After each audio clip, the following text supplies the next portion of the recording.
Greetings and welcome to the film school. I'm Chris. I'm Joe. And cheers. Cheers. Solange. Oh, yeah, it's good. Whew, that's good. So tonight we're going to be reviewing Guy Ritchie's new movie, The Gentleman. I want you to play a game with me, Ray. I don't want to play a game. Oh, please. No.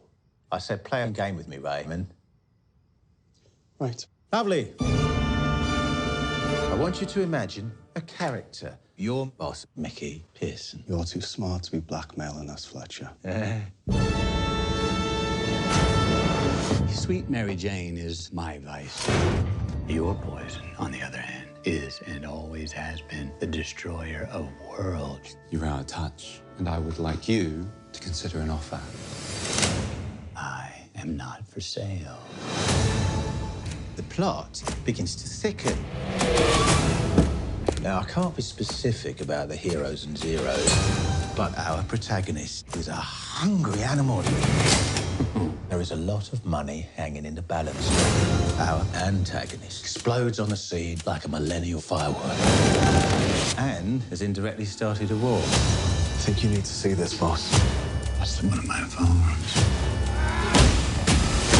How do they find it? I'm making inquiries. His name is Fahak. It's spelled with a PH, so it sounds like Fahak. Please! All right, Fahak, Kanda Fahak. Please!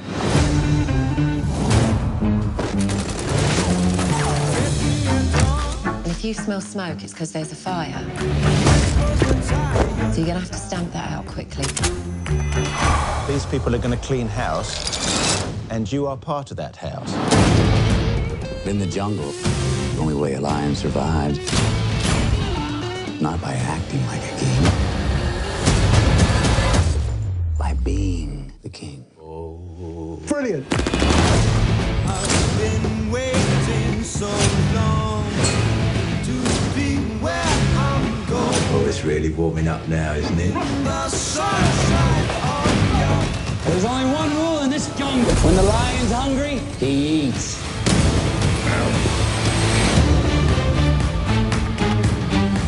One of our associates had an accident. So you killed someone? No, it was the gravity that killed him. Gonna need those phones. Nice return to form for Guy Ritchie here after the abysmal King Arthur and Aladdin movies, and probably the Sherlock Holmes movies too. Not terrible, but not great, right? Right. Well, I mean, Aladdin made money, unfortunately.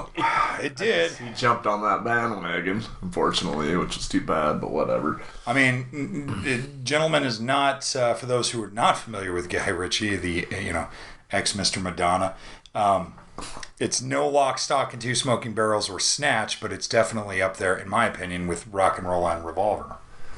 Right, well, and it's kind of the same style, I think, in a lot of ways, so...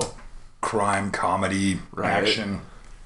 Real quick, the movie itself, if you haven't seen if you didn't watch the trailer just then, essentially Matthew McConaughey plays an American mobster in London who is his stock and trade is the cannabis. He's on the cannabis, on the marijuana, the Mary J, the weed, reefer, spliff, South African doobie, whatever you want to call it. Plant, flower, whatever. I think they got it, yeah. Think you got it? Yeah. Which also seems to show up in a lot of Guy Ritchie crime movies. But he's like apparently the best in the country, where it's still illegal. And essentially, and by the way, Matthew McConaughey, well, we'll get into that. Essentially, he's being blackmailed or trying to be blackmailed by a reporter played by Hugh Grant. And it just, like typical Guy Ritchie crime comedy action movie, it's almost an ensemble piece. There are multiple different story arcs that all come to a head, Mm-hmm. Maybe a little bit of spoiler territory so we can really dive into this thing. Right. Spoiler wizard. Jack, I'm coming to London. You have anything to declare? Yeah, don't go to England. I love Snatch. Yeah, dude, I actually had a really good time with this movie. Yeah, no. Like I was, supporting characters in it, like Colin Farrell especially was so good in this movie. It's my favorite role he's ever done. Yeah, like he hasn't. This is like the best thing he's done in a long time. It's funny you mentioned that because I was thinking while I'm watching this, because I like Colin Farrell, but not in everything. I mean, Minority Report's a good movie, but was he that great in it? No. But, while I was watching this film, I kept thinking, this is for his career and his canon of films what Monsieur Gustave was for Ralph Fiennes, from the Grand Budapest Hotel. For me, it's like a role they were born to play. Nobody else could play this role. Right. And by the way, this is like the style of tracksuit that Colin Farrell's character wears, and I freaking love it with the glasses. And he's so good in that role. Everybody was good in this movie. Charlie Hunnam, is that how you pronounce his name? Yeah. Pacific Rim, Sons of Anarchy. Mr. Sons of Anarchy. Yeah. King Arthur. Yeah, he was actually good in this. I really liked him. He was really good in this, quite restrained. I don't think I've seen Hugh Laurie play kind of a scumbag before, like in About a Boy, but never such a Hugh Grant. Yeah, who did I say? Hugh Laurie. Sorry, Hugh Laurie, I love you, man. Blackadder for life. Yeah, Hugh Grant. In About a Boy, he's kind of slimy, but dude, I've never seen him play a character like this before. Oh, he played it well. Like, yeah, he just like. Played it perfect. Like that role was meant for him. You know what I mean? It was just none of his typical stammering and stuttering, and I'm so cute. And no, it's quite slimy and almost kind of gross. As the journalist who's trying to extort. Probably not a good idea to try and extort money from mobsters. It just always seems like a bad idea, but it makes for a great plot device. And this movie sort of bookended with that. And there were some really, really cool references to a film, as if it was basically while he's sort of blackmailing them, he's telling the stories like it's a screenplay that he's writing. Right. And I thought that was really clever. Poor Edie Marsden, who you'd know from World's End and the Sherlock Holmes movies. He plays Inspector Lestrade as the editor of the newspaper that Hugh Grant works for. I'm not going to spoil that for you, but that poor guy. You know what I'm talking about. Ooh, let's just say it's kind of makes... It's almost like an episode of Black Mirror, if you've seen that episode. And I think you know what we're talking about. Holy cow. Who else was in this that... I'm drawing a blank all of a sudden. Oh, the gal from Downton Abbey. I've never... Yeah, seen Downton Abbey. I haven't either. Michelle Dockery is her name. Mm-hmm. Yeah, I guess she's known for. That's what she's known for is Downton Abbey. I mean, the only thing I'd ever seen her in is a 2009 BBC adaptation of The Turn of the Screw that I guarantee you is better than the current version playing and coming to theaters. The Turning. I guarantee you it's better. And that's about the only thing I recognized her from because she does a lot of British television. Although I guess she did have a voice appearance on Family Guy and American Dad, so that's interesting. Probably a Downton Abbey thing. Well, she was in. I guess she was in one of those Liam Neeson actioners, the Nonstop. Oh, okay. Maybe Nonstop. I guess she was in that. I personally haven't seen it. I'm sure this was quite a different role than what she plays on Downton Abbey, and I actually liked her character a lot. Yeah, she was good. And who is the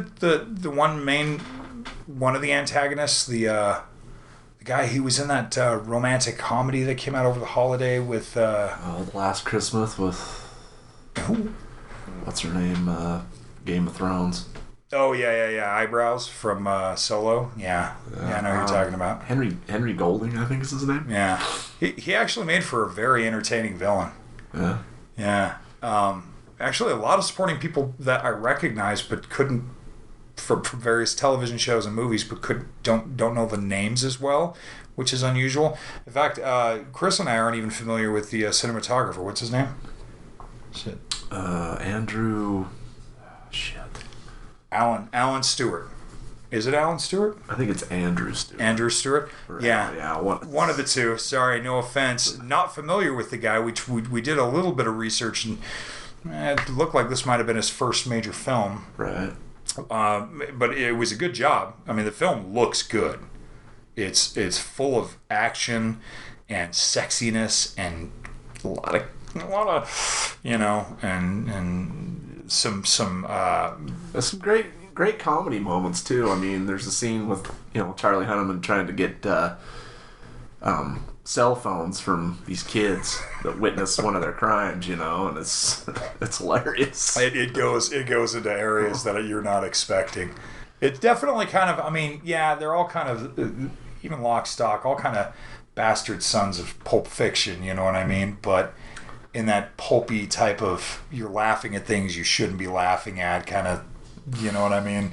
The violence. I highly recommend it. I'm a bastard son. There's some trap beats in there for you with some b-boys.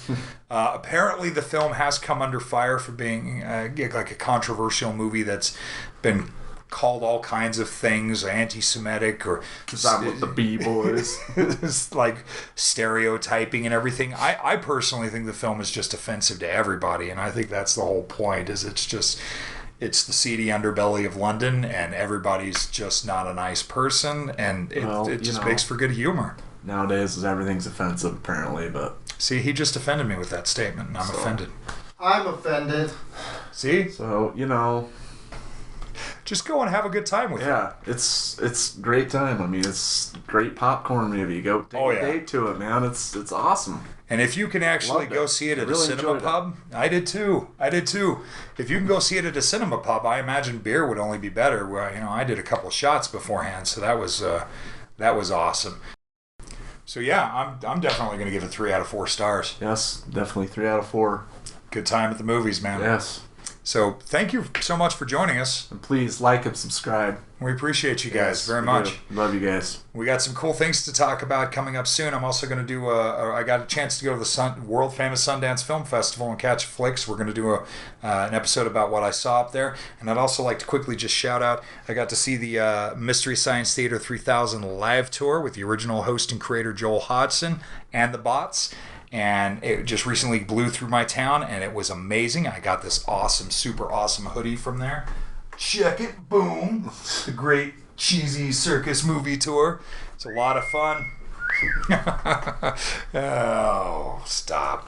Anyways, we appreciate you watching us, and we look forward to seeing you on the next episode. Yes, so we'll catch you later. Thank you. So much better than Birds of Prey. So much better than Birds of Prey.